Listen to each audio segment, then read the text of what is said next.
pays est en crise.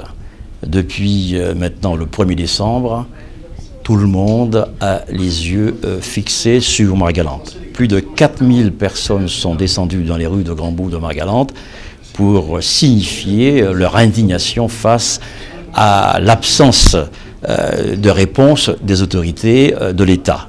Particulièrement parce que n'oublions jamais que l'État est responsable du développement économique. Plusieurs projets ont été proposés à l'État, mais également l'État lui-même, par l'intermédiaire de M. Gégaud d'abord, avait proposé le 12 mai 2009 le plan Colibri pour le développement des îles du Sud, également de Margalante.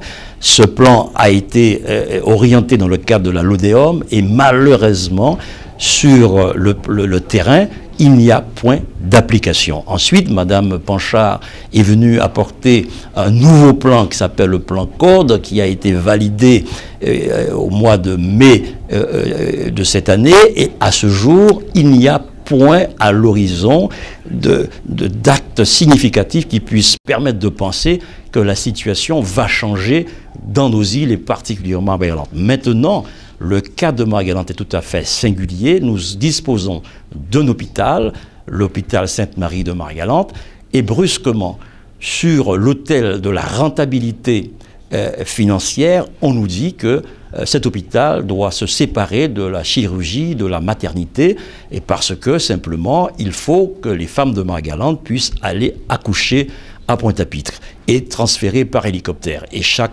malade qui devrait subir une intervention chirurgicale devrait prendre l'hélicoptère. Donc, ce point-là a scandalisé les Guadeloupéens et les Margalantais et également sont venus en masse signifier à l'autorité de l'État que l'ARS de la Guadeloupe se trompait de direction et qu'il fallait nécessairement discuter avec tout le monde, tous les élus de Margalante, puisque là, il y a quasiment une unanimité des élus pour que l'hôpital puisse fonctionner avec sa chirurgie, avec sa maternité, de façon à rendre pérenne la santé dans l'île de Margalante. Mais il y a également le deuxième point, c'est celui de l'industrie sucrière. L'industrie sucrière est menacée. L'État était engagé pour aider dans le cadre d'une convention État, région, département pour la modernisation de l'outil industriel de l'usine de Grand-Anse. Malheureusement, l'État nous oblige à accepter un investissement lourd qui n'a rien à voir avec le Grenelle de l'environnement, ni non plus avec l'orientation prise par le pays Margalante dans le cadre de la communauté des communes, puisque c'est orienté vers l'agenda 21, vers un développement durable. Donc autant d'éléments qui posent problème. Et dans les prochains jours, eh bien, nous interpellons encore une fois l'État. Il y a eu 4000 personnes dans les rues.